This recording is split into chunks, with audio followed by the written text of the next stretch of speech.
Picture a man who chased opals in the Australian outback, survived a year held captive by Aboriginal warriors, and built the largest cattle ranch on the continent before he ever touched a gunsmith's bench. His name was Arthur Savage. He founded a rifle company in upstate New York in 1894, walked away from it 11 years later, and shot himself in San Diego in September 1938.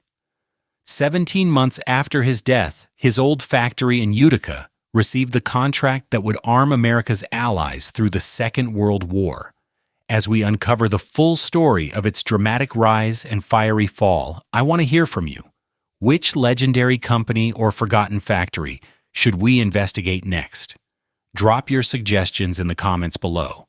And if you love stories of industrial empires, brilliant innovations, and the fateful decisions that changed history, hit subscribe and turn on notifications so you don't miss what's coming. The story of Arthur William Savage begins not in a workshop or an armory, but on a Caribbean island where slavery had ended only a generation before. He was born in Kingston, Jamaica, on May 13, 1857. His father, John Savage, was a Welsh-born schoolteacher who had been appointed special commissioner to the West Indies, charged with building an educational system for the formerly enslaved people emancipated in 1834. The father was devout, intellectual, and almost permanently absent from his son's life. Young Arthur would spend nearly 15 years of his childhood without seeing him. In 1865, the boy's mother, Jane, took him and his siblings to England for what was meant to be a brief visit. Unrest on Jamaica prevented their return. The family fractured across continents. His mother eventually settled in Baltimore. Arthur remained in England for schooling and missionary training, an education designed to make him a quiet, useful member of the imperial bureaucracy. He hated it. By every account, the boy who would later survive Aboriginal captivity and invent the Rotary magazine found the missionary curriculum stultifying beyond endurance. He obtained his father's permission to rejoin his mother in 1871. 2 years later, when Arthur was 16, Jane Savage died from complications of a minor surgery. The boy moved in with an uncle in London. He enrolled in art school. He hated that too. Here's the thing about Arthur Savage at 16. He was looking for a reason to leave. He found one in a lecture hall. Charles Darwin was speaking on the splendor of the natural world. Arthur listened. Within weeks, he had convinced his uncle to buy him passage to Australia. He sailed in 1874. He would not see England again for a decade. Australia in the 1870s was a hard country for soft men, and Arthur Savage was many things, but soft was not one of them. He arrived hunting opals and gold. He found neither. What he found instead, according to multiple accounts, was a year spent in captivity by an Aboriginal group somewhere in the outback. The story is that his family back in England refused to pay the ransom. The story is that he escaped on his own. The details vary across sources. The fact of the captivity does not. He came out of it changed. He stayed in Australia. He married a woman named Annie Bryant in 1877, fathered the first 4 of their eventual 8 children, and built what would become the largest cattle ranch on the Australian continent. He hunted kangaroos for bounty. He carried a rifle every day. He thought about firearms constantly. The Winchester lever actions of the period used tubular magazines that held cartridges nose to primer, a design that could detonate a round inside the magazine under recoil. Savage watched men die from these failures. He decided he could build something better. In 1884, he sold the ranch and moved his family back to Jamaica to manage a banana plantation. He lasted 2 years. In 1886, he relocated to New York and took a job with Munn and Company, a publisher of patents and scientific papers. The job was the right environment at the right moment. Within a year, he had filed his first patent, a machine for cleaning hemp. Within 2 years, he had filed his first firearms patent. Within 5 years, he had patented an electric torpedo design that the government of Brazil eventually purchased. The wave was beginning. In 1892, Arthur Savage moved his family to Utica, New York, and took a job managing the Utica Beltline Street Railroad. On the side, he worked part-time at a small local gun factory called the Utica Hammer Magazine Company. He was 35 years old. He had a wife, 8 children, and a head full of patents that no one had ever turned into a company. He was about to change that. The hammerless rifle patent came through in July 1893, patent number 502,018. It described a lever-action rifle with no external hammer, a downward tilting breech block, and a rotary magazine that solved the detonation problem that had haunted Winchester users for decades. It was an elegant design. It was also unproven. Savage took it to the U.S. Army for the rifle trials of 1893. He lost. The Army selected the Krag Jorgensen, a Norwegian bolt-action design, as the new standard service rifle. The decision stung, but Savage pivoted to the civilian market and, in April 1894, founded the Savage Repeating Arms Company in rented space on Hubble Street in Utica. The company was a man and a patent. It had no factory. He contracted production of his first run of Model 1895 rifles to Marlin Repeating Arms in Connecticut. The first 9,600 rifles to bear the Savage name were built in someone else's shop. By 1899, he had opened his own factory in Utica and launched the Model 1899, a refined version of the original that would stay in production for an entire century. The rifle spread across the American frontier. Hunters carried it. Ranchers swore by it.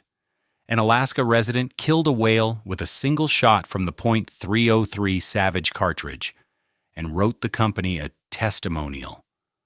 The Model 99 became one of the most beloved hunting rifles in American history. Picture this. A British-born inventor with no formal engineering training, no manufacturing background, and no military credentials had just produced the most innovative lever-action rifle of the late 19th century. The men who had laughed at his Army trial entry now read about his rifle in sporting magazines. The Winchester executives, who had dominated the lever-action market for 30 years, now watched a newcomer eat into their hunting catalog from a rented factory in upstate New York. And then Arthur Savage walked away from it. In 1901, he moved his family to Duarte, California, and tried to grow oranges. The venture failed within 3 years. He sold his interest in Savage Arms in 1905, though he continued as general manager in name until the company was formally sold to the Driggs Seabury Ordnance Company in 1915. He founded the Savage Tire Company, which by 1920 had become the largest tire manufacturer in the western United States. He patented radial tire designs that the world would not adopt for another 50 years. He drilled for oil, mined gold, managed a water company, founded a second gun company with his son Arthur John that failed within 3 years. The list of his ventures across the next 3 decades reads like the index of an inventor who could not stop trying. His wife Annie died in 1919 after 42 years of marriage and 8 children. Arthur Savage kept moving. By the 1930s, he was living in San Diego, still patenting, still inventing, still refusing to settle. He was in his 70s, a widower, a man whose restless brain had outrun his body for half a century. The world around him was changing in ways he could see but no longer shape. In 1938, his doctors gave him a terminal cancer diagnosis. Faced with what he understood would be a long and degrading death, he made his decision the way he had made every other decision of his life. He acted alone. On September 22, 1938, Arthur William Savage shot himself in San Diego with his own pistol. He was 81 years old. The note he left explained that he was suffering from an incurable illness and did not intend to endure the rest of it. The Montreal Gazette ran a brief notice the next day. The company in Utica that bore his name sent no delegation to the funeral. He died alone in a desert city, a continent away from the factory he had founded 44 years earlier. The factory in Utica did not pause to mourn its founder. By 1938, Arthur Savage had been gone from the company for 23 years. The men who built rifles along the Mohawk River had never met him. They knew the name on the receiver, not the man behind it. The institution he had created continued without him because, like every successful company that outlives its founder, it had long ago stopped depending on his hands. The transition had begun in 1915. That year, Savage Arms was sold to the Driggs Seabury Ordnance Company, a small armaments firm based in Sharon, Pennsylvania. Arthur Savage, still nominally general manager from his California citrus farm, signed off and walked away for good. In 1917, the merged operation was reorganized and renamed the Savage Arms Corporation. The name on the building remained. The man had not been in the building for years. America entered the First World War in April 1917, and Savage Arms was suddenly a federal contractor whether it wanted to be or not. Through the Driggs Seabury connection, the company gained access to the Sharon, Pennsylvania plant and a contract to manufacture the Lewis machine gun, a British-designed automatic weapon that the American Expeditionary Force desperately needed. Production ramped fast. Lewis guns from Sharon were shipped to France, where they cleared trenches in the Argonne Forest and the woods around Belleau Wood. The factory also produced Model 1899 muskets for the Montreal Home Guard, a forgotten footnote that nonetheless hinted at the global reach the brand would later acquire. The armistice came in November 1918. The contracts ended within months. The company learned the lesson that every American defense contractor learns sooner or later. Military orders arrive fast and leave faster. By 1919, Savage Arms had returned to civilian production. The 1920s belonged to the Model 99. The Mohawk Valley settled into its post-war rhythm. The Sharon, Pennsylvania plant was wound down. Production consolidated in Utica. The lever-action rifle Arthur Savage had patented nearly 30 years earlier kept selling year after year to hunters and ranchers who valued its rotary magazine and its hammerless action. The company expanded its catalog through acquisitions and licensing. Fox Sterlingworth shotguns came under the Savage umbrella. The Stevens Model 311 double barrel followed. Single-barrel shotguns were produced under store brand names for major retailers, an early example of the contract manufacturing that would later define so much of the American firearms industry. Savage Arms became less a single product and more a portfolio. The 1929 crash arrived and gutted American industry. Steel mills closed, auto plants idled, gun makers, dependent on discretionary spending, were hit hard. Some of the great old names of the trade went under or were absorbed by larger competitors.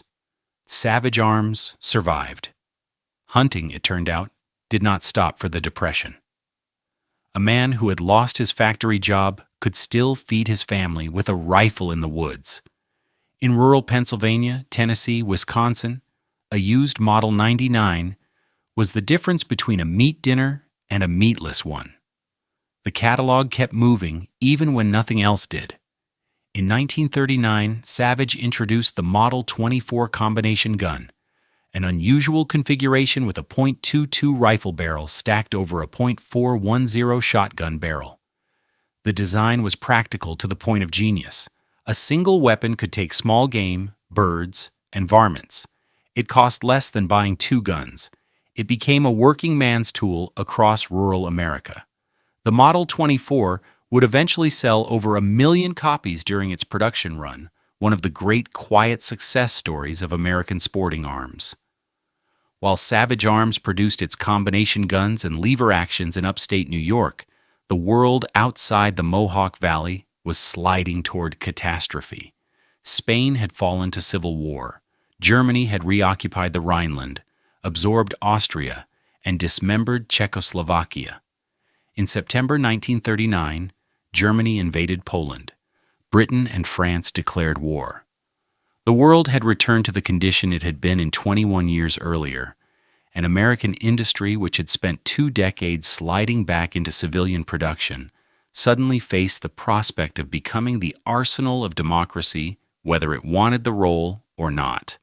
On February 15, 1940, Britain placed its first wartime order, 450 Thompson submachine guns from the Auto Ordnance Corporation of New York. The contract went to Savage Arms in Utica. Arthur Savage had been dead for 17 months. Here's the thing about auto ordnance in February 1940. The company that owned the Thompson patent had no factory of its own. It had never had a factory of its own. The Thompson, a heavy .45 caliber weapon designed by General John Thompson in 1918 as a trench broom, had been in production since 1921, but Colt Patent Firearms Manufacturing Company in Hartford had built the original run of 15,000 guns under license. In 2 decades, auto ordnance had moved fewer than 15,000 Thompsons, most of them through Colt. By the late 1930s, the company was in dire financial straits, sitting on a warehouse of unsold guns and headed toward bankruptcy. Then Russell McGuire bought auto ordnance. Then Hitler invaded Poland. The contract went to Savage Arms in Utica because there was nowhere else for it to go. The cold irony beat sits in this paragraph and refuses to be moved. Arthur Savage had been dead for 17 months. His ashes had been scattered in California. The Montreal newspaper notice had yellowed in clippings files. The company he founded 46 years earlier in rented rooms in Utica was about to become the largest small arms manufacturer in the free world. He would not know. The British orders kept coming. By the end of 1940, contracts for over 318,000 Thompsons had been placed by Britain, France, and Sweden. The U.S. Army added its own procurement. The Lend-Lease Act was still a year away, but Britain was paying cash for every weapon it could buy, and the entire American small arms industry was waking up to a war it had not yet officially joined. On August 22, 1940, Auto Ordnance acquired a former brake shoe plant in Bridgeport, Connecticut, to supplement Savage's production. The Bridgeport facility would matter, but Savage Arms in Utica remained the primary manufacturer of the Thompson submachine gun. The arrangement was unusual and revealing. Auto Ordnance owned the patent. Bridgeport handled overflow. Utica did the work. The factory floor in Utica that had been producing hunting rifles and combination guns in 1939 was, by autumn 1940, retooling for .45 ACP submachine guns at industrial scale. The drop hammers stayed. The milling machines were reconfigured. New jigs and fixtures arrived. The workforce began to grow. Men who had worked at Savage in the 1920s and been laid off in the lean years returned to the gates looking for work. Their old benches were still there. The foreman who remembered them put them back on the line. Word spread through the Mohawk Valley that the gun works was hiring. The valley listened. A quiet factory in upstate New York was about to triple in size for a war America had not yet entered. The hiring began in the autumn of 1940 and did not stop for 5 years. The first wave was the easiest. Foremen reached out to men they had known for decades. Machinists who had been laid off in the worst Depression years. Tool and die makers who had drifted to railroad shops in Schenectady or auto plants in Buffalo. Retired armorers who had been waiting at home for one more contract. They came back fast.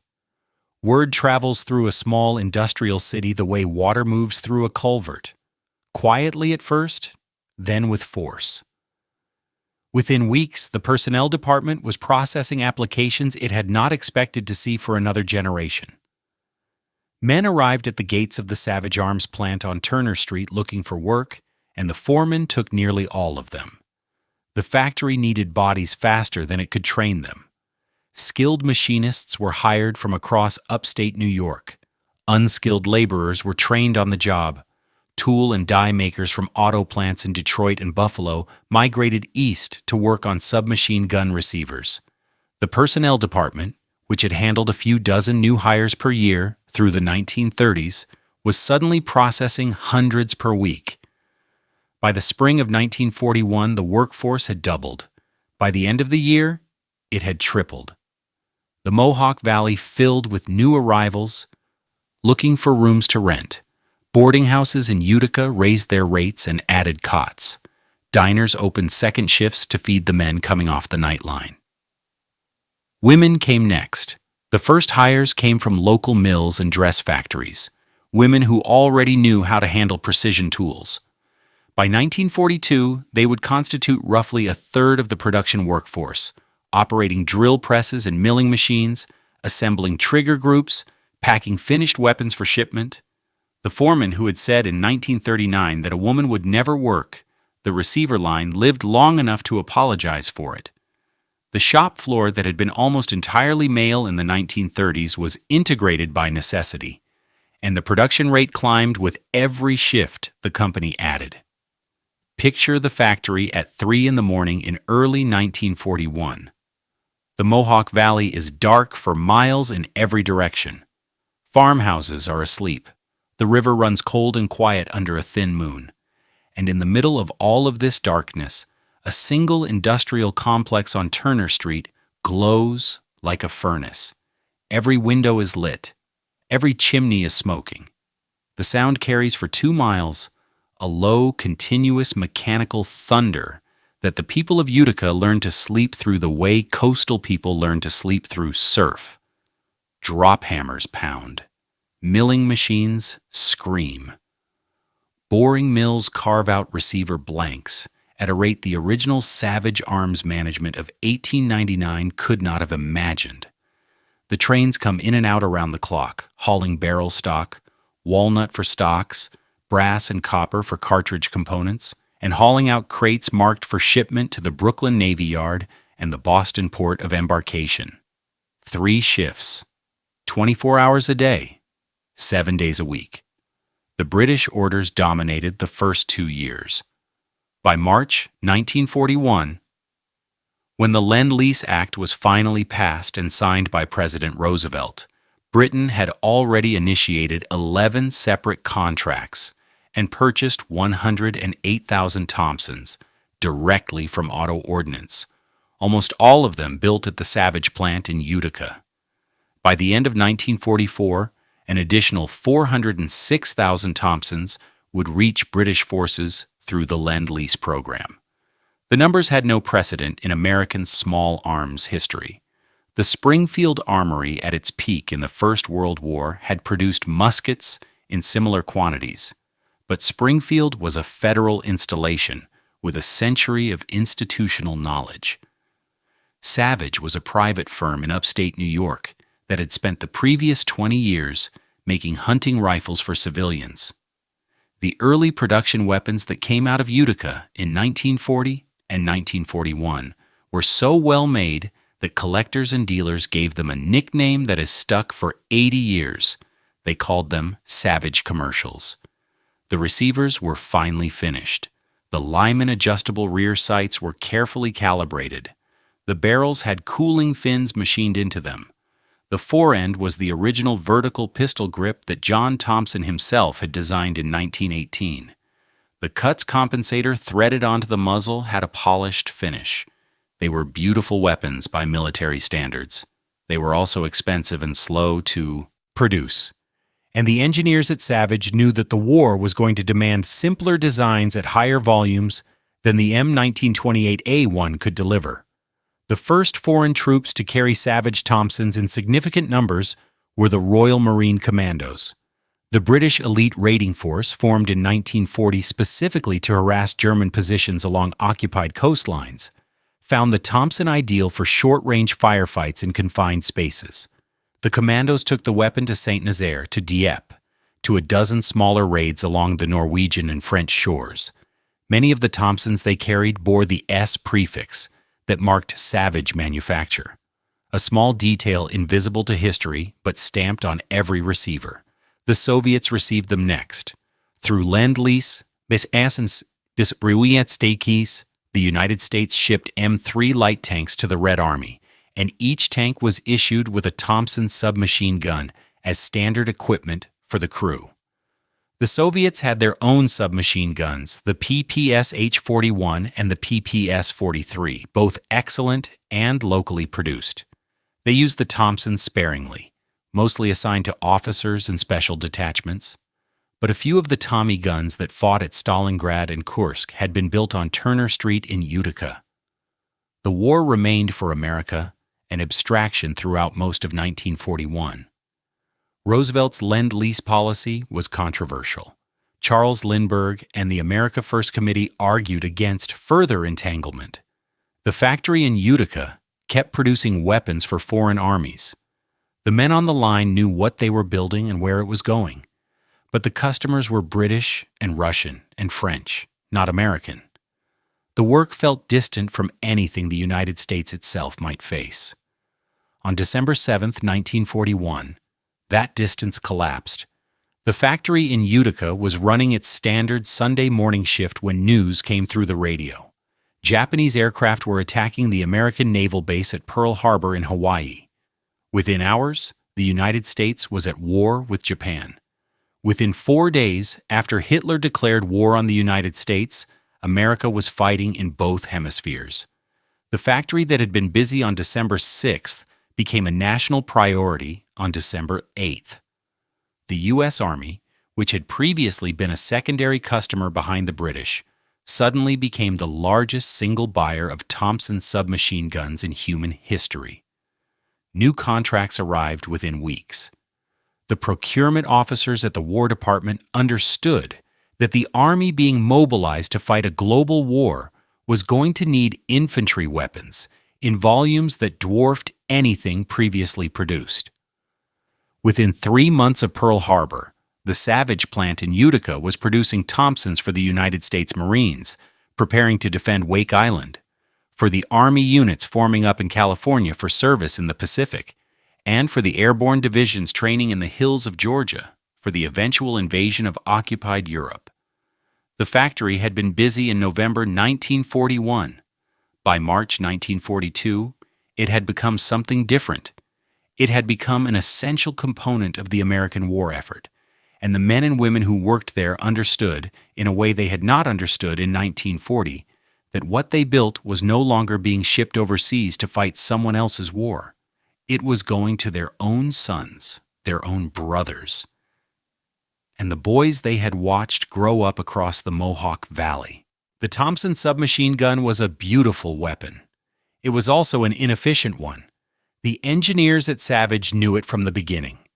The M1928A1 model that the factory was producing in 1941 contained components that had been designed in 1918 by men who had been thinking about quality and durability without thinking about what mass production at industrial scale would actually require.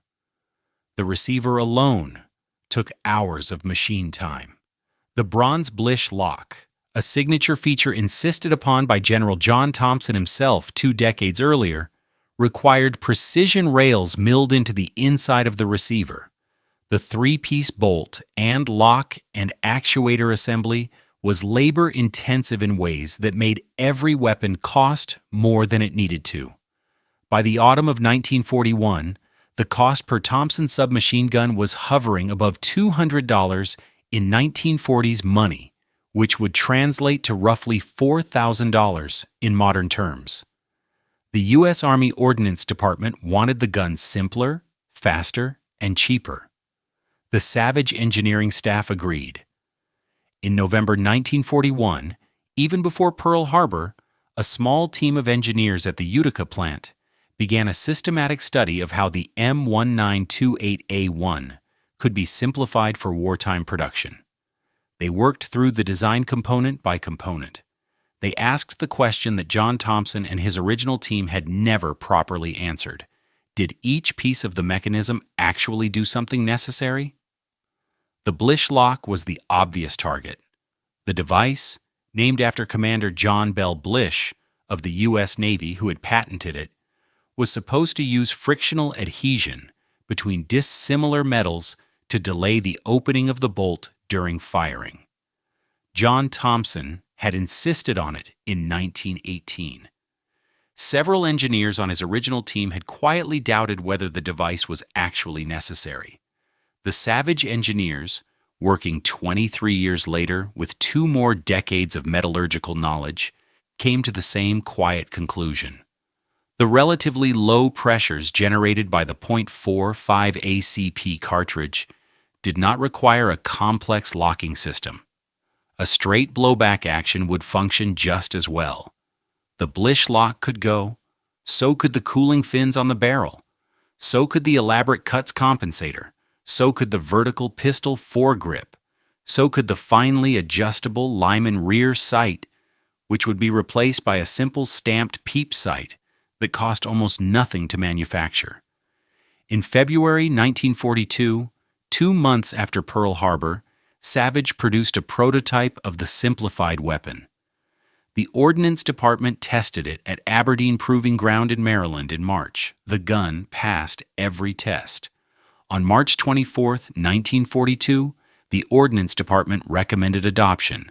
On April 21, 1942, the weapon was formally adopted by the U.S. Army as the Thompson submachine gun, caliber .45 M1. It was a Savage design. The patent and the name still belonged to Auto Ordnance. The actual engineering work that turned the Thompson from a finely crafted gangster weapon into a mass-produced infantry tool had been done in Utica. The cost per gun dropped from over $200 to $23.44. Auto Ordnance, which held the contract with the government, charged $43 per M1, leaving Savage a profit of roughly $13 on each weapon, and Auto Ordnance a margin of about $6. The economics worked for everyone. The U.S. Army got a submachine gun at 1/10 of the previous unit cost. Auto Ordnance got a steady cash flow without owning much of anything. Savage got the work. By July 1942, the first Savage M1 Thompsons were rolling off the line in Utica and being crated for shipment to military installations across the country. The original M1928A1 production continued in parallel for several more months until the older design was finally phased out. A further simplification followed within a year. The M1A1 modification eliminated the separate hammer and floating firing pin assembly, replacing them with a fixed firing pin machined into the face of the bolt. The change reduced parts count, simplified assembly, and made the weapon even cheaper to produce without affecting its function in any meaningful way. The Savage M1 and M1A1 were now the standard American military submachine guns. Production accelerated through 1943 and 1944. 3 shifts, 24 hours a day, 7 days a week. The Utica plant moved Thompson's submachine guns out the door at a rate that no one in the original Auto Ordnance Corporation could have imagined when they had been sitting on unsold inventory in 1939. Here are the numbers. By the end of the war in September 1945, Savage Arms had produced approximately 539,000 M1 and M1A1 Thompsons. Adding the earlier M1928A1 production, the total Savage Thompson output exceeded 1,250,000 weapons. Auto Ordnance, operating its supplementary plant in Bridgeport, Connecticut, produced approximately 847,000 Thompsons across all models. The combined American production totaled roughly 1.75 million submachine guns. 3 out of every 4 came from Utica. Let that sit. The largest American small arms production effort of the Second World War, the weapon that armed scouts and sergeants and patrol leaders from Bataan to Berlin, came primarily out of a single factory in upstate New York that had spent the previous 20 years making hunting rifles for civilians. Every Savage-produced Thompson carried a small mark that identified it. The serial number was preceded by the letter S. Auto Ordnance Bridgeport Guns carried AO. The receiver also bore the encircled stamp GEG, the acceptance mark of George E. Gall, Auto Ordnance's civilian inspector who worked full-time inside the Savage factory, verifying that every weapon met specification before shipment. The Army Inspector of Ordnance for the Rochester District added a separate stamp. Lieutenant Colonel Ray L. Boland's RLB appeared on the earliest Savage M1s. Colonel Frank J. Atwood's FJA appeared on later production.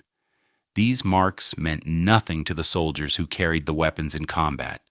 They mean everything to collectors who, 80 years later, examine surviving Thompsons in museum cases and private collections and read the receivers like archaeological strata.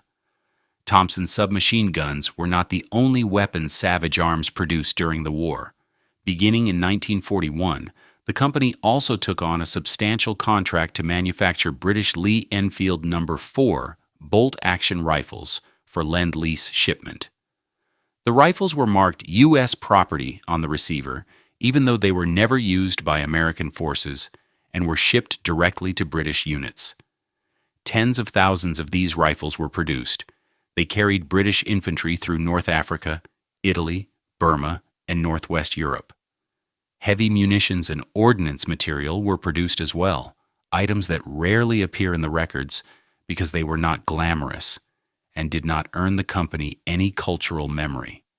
Mortars, ammunition components, field artillery parts. A factory at full wartime mobilization produces many things, and most of them are forgotten the moment the war ends. Picture the loading dock at Turner Street on a Tuesday morning in autumn 1943. Trucks back up to the bay. Crates of Thompson submachine guns, 50 per crate, are loaded onto trailers. The trucks roll out toward Schenectady, where the New York Central Main Line will carry them west toward Chicago and east toward the Atlantic ports. Some of these crates are tagged for shipment to Brisbane, Australia, where they will be issued to American troops staging for the campaigns in the Southwest Pacific. Others are tagged for Avonmouth in England, where they will arrive in the warehouses that are stockpiling weapons for an invasion of France no one has yet announced. The factory floor behind the loading dock has produced these weapons in less time than it took 20 years earlier to produce a single hand-fitted Model 1899 hunting rifle. The Thompson went where the war went. American Marines defending Wake Island in December 1941 carried Savage-produced M1928A1s as the Japanese landing parties came ashore. The garrison fought for 16 days before surrendering. The Thompsons captured on Wake were probably the first Savage weapons to fall into enemy hands. They would not be the last. Bataan followed in the spring of 1942. American and Filipino troops under Lieutenant General Jonathan Wainwright held out against the Japanese on the Bataan Peninsula for 3 months before the surrender. Tens of thousands of men marched into captivity. Their Thompsons were stacked, counted, and either redistributed to Japanese officers or shipped to depots in occupied territory. A handful of Savage-stamped receivers from those weapons survive in collections today, salvaged after the war from Japanese armories. They are reminders that the same gun could fight on both sides of a war if it was captured early enough. Guadalcanal in August 1942 was where the Thompson became a Marine Corps icon. The 1st Marine Division landed on the island and immediately found itself in the kind of close-quarters jungle combat that the .45 ACP cartridge had been designed for 24 years earlier as a trench broom. Marine non-commissioned officers carried Thompsons, patrol leaders carried Thompsons, raider battalions, formed specifically for jungle combat, were issued Thompsons as their standard heavy infantry weapon. The banzai charges that came at night in the rain were met with Thompson fire at ranges of 15 and 20 yards. A weapon that emptied a 30-round magazine in less than 4 seconds was the right weapon for that fight. Most of those Thompsons had been built in Utica. The European theater was the same story with different geography. American paratroopers of the 82nd and 101st Airborne Divisions trained with Thompsons through 1943 and jumped with them into Normandy on the night of June 5, 1944. Officers and NCOs of the Big Red One and the 29th Infantry Division carried Thompsons up the beaches at Omaha and Utah on the morning of D-Day. The hedgerow fighting of June and July saw Thompsons in the hands of squad leaders pushing through bocage country towards St. Lo. The breakout at Avranches in August, the race across France, the bloody slog through the Hürtgen forest in the autumn, the surprise of the Bulge in December, the crossing of the Rhine in March 1945, the final advance into Germany. Thompsons everywhere. American Rangers carried them up the cliffs at Pointe du Hoc. Marine raiders carried them through the cane fields of Saipan. Tank crewmen kept them strapped to the inside of turret hatches as personal defense weapons in case they had to bail out of a burning Sherman. Paratroopers favored them for the noise and the firepower at the close ranges where airborne fighting tended to happen. The British Special Air Service carried them in North Africa, in Italy, and in occupied Europe. The Royal Marine Commandos preferred them above all other submachine guns. The weapon had drawbacks. It was heavy, more than 10 pounds unloaded, heavier than the standard issue M1 Garand, an absurd weight to carry through Pacific jungle.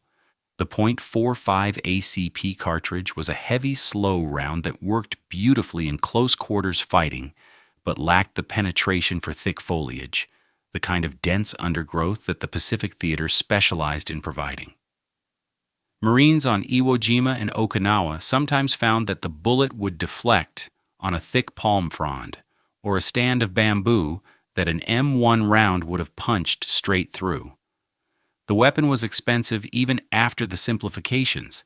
It was difficult to maintain in field conditions.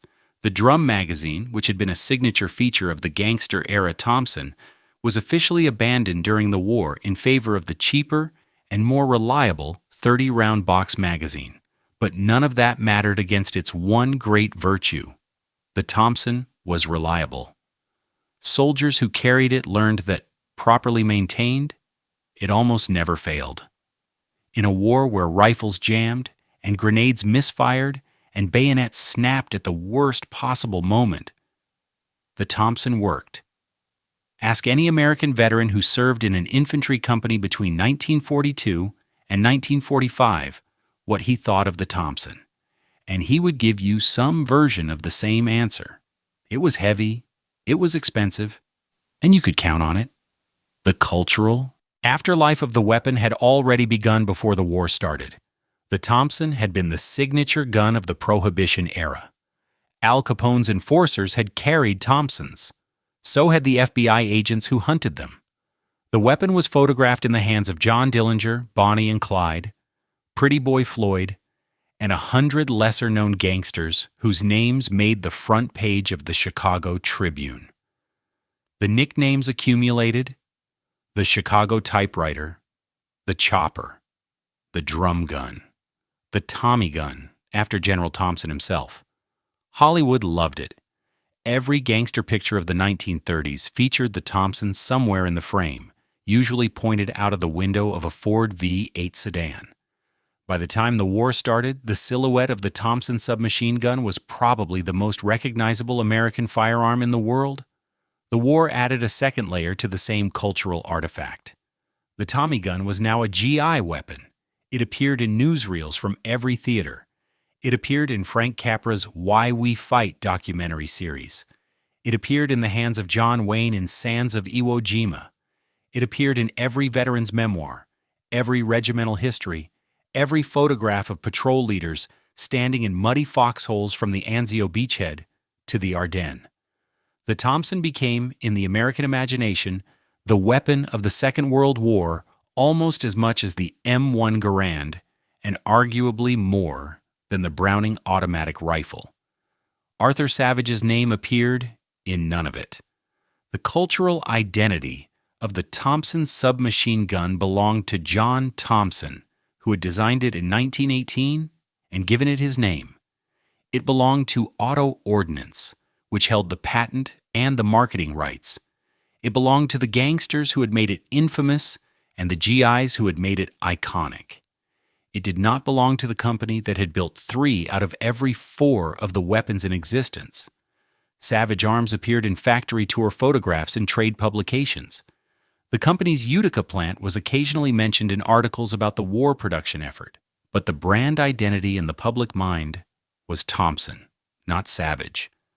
The man who had been dead for years before the first British contract had nothing to do with the cultural memory of the weapon that came out of his factory.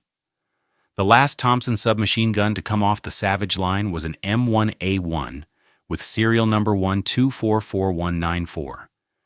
It was the final weapon in a production run that had begun in 1940 and was about to end in early 1945 as the Ordnance Department phased the Thompson out in favor of the cheaper M3 grease gun that had been adopted in 1942 and was now ramping up to replace it. The presentation gun was finished with a polished blue finish rather than the standard Parkerized military finish. Someone at Savage understood that this weapon was the last of something. In October 1978, Savage Arms donated that final M1A1 to the Springfield Armory National Historic Site in Massachusetts. It sits there today, behind glass, the final Thompson submachine gun ever produced by the factory that had produced 1.25 million of them. VE Day arrived on May 8, 1945. VJ Day followed on September 2nd. The war ended. The contracts ended within weeks of the Japanese surrender. The Ordnance Department's procurement officers, who had spent 5 years authorizing weapons orders in quantities that would have been unthinkable in 1939, now spent the autumn of 1945 canceling everything that could be canceled. The Thompson was already being phased out in favor of the cheaper M3 grease gun. The Lee-Enfield contract had wound down with the last Lend-Lease shipments. The heavy munitions work, the artillery components, the field ordnance material, all of it stopped. The factory on Turner Street that had been running 3 shifts a day for 5 years suddenly had nothing to build. The layoffs came in waves. The first wave hit the women who had been hired in 1942 and 1943 who were expected to return to their homes and let returning servicemen take their places on the line. The second wave hit the seasonal and unskilled workers who had been brought in during the surge years. The third wave reached the skilled machinists, the tool and die makers, the men who had been at Savage Arms since before the war and had assumed their jobs were permanent. By the spring of 1946, the workforce had been reduced by more than 3/4. The boarding houses in Utica that had filled with workers in 1941 began emptying out. The diners that had served second-shift breakfasts at midnight cut back to single shifts. The Mohawk Valley dimmed. The reckoning was real. A factory that had produced 1.25 million weapons in 5 years now had to figure out what to build next. Civilian hunting rifles would not absorb the production capacity that had been built for wartime submachine gun output. The company faced a choice between scaling back drastically or relocating to a smaller, more efficient facility designed for peacetime civilian production. The management chose relocation. In 1946, Savage Arms moved its operations from Utica to Chicopee Falls, Massachusetts, where it acquired the former J. Stevens Arms Company plant. The Utica works were not immediately abandoned, but the center of the company's manufacturing gravity shifted eastward. Many of the workers who had built Thompsons through the war years did not follow. They stayed in upstate New York and looked for other work. The men and women who packed up and moved to Chicopee Falls became the foundation of the post-war Savage Arms. The Utica plant continued in reduced operation through the late 1940s and into the 1950s, but the writing was on the wall for the original facility. The Stephen Savage operation in Chicopee Falls had absorbed the institutional knowledge, the brand, and the production capacity that mattered. The Mohawk Valley factory, that had been the largest small arms manufacturer in the free world during the Second World War, became increasingly peripheral to the company that bore the Savage name. Post-war America was a different country than the one that had entered the war in 1941. Servicemen came home with savings, with the GI Bill, with discharge pay, and with an appetite for the kind of sporting goods that had been impossible to buy during the rationing years. Hunting expanded as a recreational activity through the 1950s. Suburban families bought rifles. Working men who had carried Garands in Europe wanted bolt-action sporting rifles for deer season. The market was there. The question was whether Savage Arms could build the right product to capture it. The answer arrived in 1958 with a rifle designed by an engineer named Nicholas L. Brewer. Brewer had been working at Savage Arms for years, and he was given the task of designing an affordable, accurate bolt-action hunting rifle that could be manufactured efficiently and sold at a price working hunters could afford. The result was the Savage Model 110. It was not glamorous. It did not have the prestige of a Winchester Model 70 or a Remington Model 700. It did not generate the magazine covers or the celebrity endorsements that the high-end rifles of the era received. What it did have was simplicity, durability, and accuracy that consistently outperformed rifles or costing twice as much. The Model 110 used a barrel nut design that allowed the barrel to be installed with precise head spacing without requiring the highly skilled machining of more expensive rifles. It used a floating bolt head that compensated for minor manufacturing variations. It was, in every meaningful sense, an engineering solution to the problem of how to make an accurate hunting rifle affordable to ordinary Americans. The Model 110 entered production in 1958 and immediately began selling. Hunters bought it. Outfitters bought it. State conservation departments bought it for predator control. The rifle that nobody had heard of in 1957 became one of the steady, reliable sellers of the American hunting market by 1960. The following year, 1959,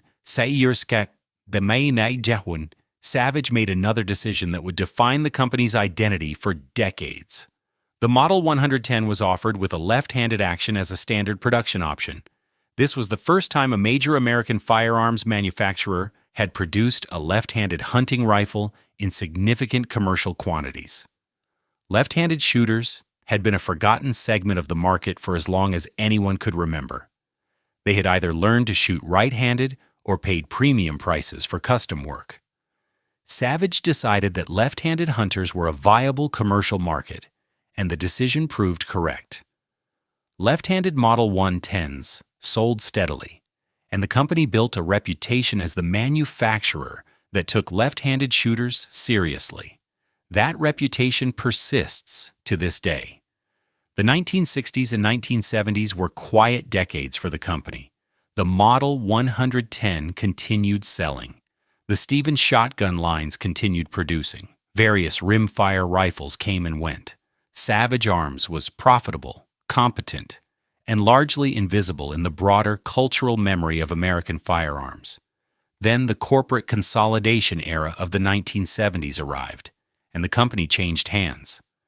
In 1965, Savage Arms was acquired by the Emhart Manufacturing Company, a Connecticut-based industrial conglomerate that treated the firearms operation as one asset in a diversified portfolio. The Emhart years were not particularly good for Savage. The parent company was interested in financial returns rather than firearms development. Investment in new product lines was modest.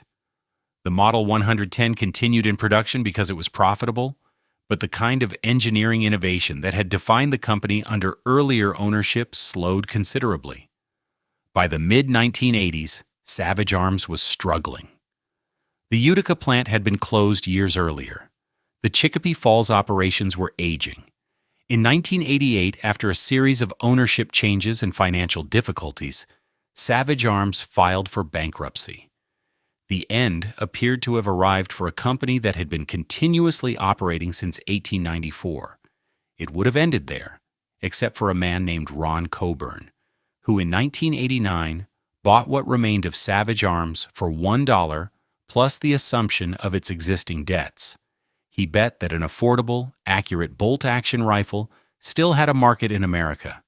He bet that the Model 110, properly improved and properly marketed, could carry the company forward. He was right. The Savage Arms that emerged from bankruptcy under Ron Coburn's leadership was leaner, more focused, and more competitive than the company that had drifted through the Emhart years. The Model 110 continued evolving. The company invested in modern manufacturing techniques.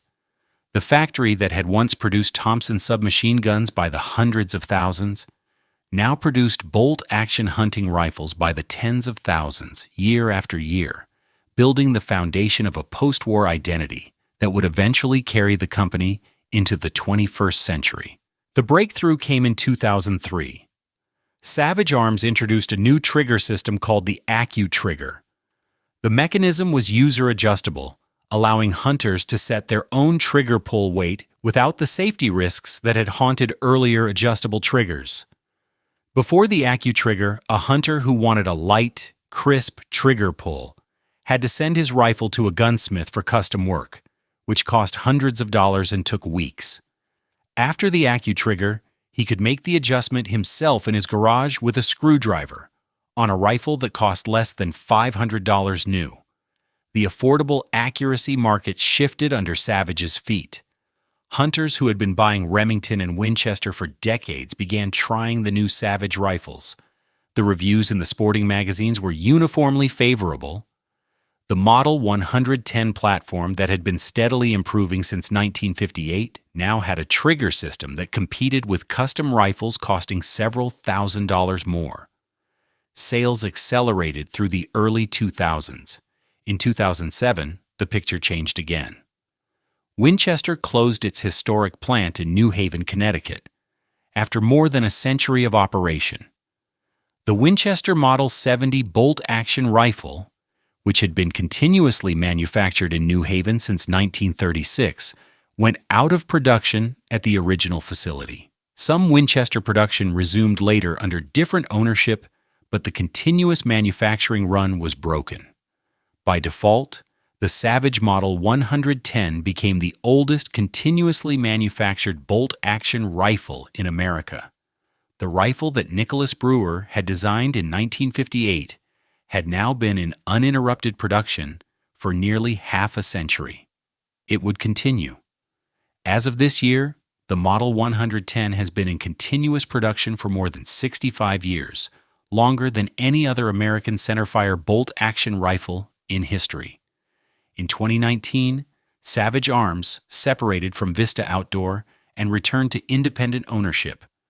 The company had spent the previous decade as part of a larger sporting goods conglomerate. The separation gave Savage the freedom to focus exclusively on firearms development. The headquarters today sits in Westfield, Massachusetts. The factory produces a wide range of centerfire and rimfire rifles, shotguns, and a small line of handguns. Savage Arms is one of the largest firearms manufacturers in the world by unit volume. The company has been in continuous operation for more than 130 years. The Utica works are gone. The factory on Turner Street, where 1.25 million Thompson submachine guns were built between 1940 and 1945, has been demolished. Most of the original buildings came down decades ago. The land has been redeveloped, subdivided, repurposed. Where the loading dock once stood, where trucks once hauled crates of submachine guns toward the New York Central Main Line, there are now parking lots and small commercial buildings. The Mohawk River still runs past the site. The water moves the way it has moved for 10,000 years, slow and brown in late summer, fast and cold in spring. The bridges over the river have been rebuilt several times since the war. The old industrial corridor along the south bank of the Mohawk, which once employed thousands of workers in dozens of factories, is mostly empty now. Utica itself is a smaller city than it was in 1945. The population peaked at 101,000 in 1930 and has declined steadily ever since, falling below 60,000 by the early years of this century. The industrial collapse that hollowed out so many cities of upstate New York and the Rust Belt hit Utica particularly hard. The Savage plant was one of many manufacturing employers that left or shut down between 1950 and 2000. The textile mills, the metalworking shops, the railroad maintenance facilities, all of them closed in the same long decline that emptied out so much of the American industrial North. Walk along the Mohawk today, and you will find the same kind of empty lots that marked the Harper's Ferry Armory site in another century. Foundations where buildings once stood, faded brick walls of structures that have been partially demolished and partially preserved. Interpretive signs would tell you what was here, except there are no interpretive signs. The Savage Arms Factory in Utica does not appear on any historical register. It is not a national park. It is not preserved. It is gone in the way that most American industrial sites go, by attrition and demolition and the steady. Forgetting that accompanies every economic collapse. The company that built 3 out of every 4 Thompson submachine guns in the Second World War operates today from a different state, in a different factory, with workers who never knew the men and women of Utica. The continuity is institutional. The brand survived. The patents survived. The Model 110 still rolls off the line, year after year, on machinery that has been replaced and improved and replaced again across more than 60 years of continuous production. But the geography is gone. The town that produced the weapons is no longer the town that produces them. Arthur William Savage died in San Diego in September 1938. A continent and a year away from the war that would make his name famous. He never knew that his factory in Utica would build 1.25 million Thompson submachine guns. He never knew that those weapons would be carried by Marines at Guadalcanal, by paratroopers over Normandy, by Royal Marine Commandos on raids along occupied coastlines from Norway to France. He never knew that his name would be stamped on the receiver of every Savage manufactured weapon for the next 86 years, and counting. He died believing he had invented a good hunting rifle and walked away from a company that bore his name. He had done much more than that. The man who survived a year in Aboriginal captivity, who built the largest cattle ranch in Australia, who chased opals and gold across an unfamiliar continent, who filed patents on torpedoes and radial tires and lever action rifles, who walked away from every venture he ever started because he could not stand to stay still, ended his life with a single shot from his own pistol because he refused to die slowly from a disease he could not control. He acted alone, the way he had acted alone his entire life. The factory he founded continued without him. The rifle he designed kept selling. The brand he created became famous for a weapon he had never designed, built in a war he had not lived to see, in quantities he could not have imagined when he founded the Savage Repeating Arms Company in rented rooms on Hubble Street in April 1894. The Mohawk River runs past the empty lots where his factory once stood. The water carries everything downstream eventually, the way rivers always do. The brick foundations are buried under parking lots. The trains no longer haul crates of submachine guns toward the Atlantic ports. The men and women who built the weapons that armed 3 Allied armies are dead now, almost all of them. Their grandchildren live in other cities. The name on the rifles that come out of Westfield, Massachusetts today is the same name that was stamped on the rifles that came out of Utica, New York in 1899. Arthur Savage's name, on a continent he reached as a teenager, in a country he chose, on a weapon he did not design, built in a factory he did not live to see, by people he never met. The man is gone. The river remains. The name endures.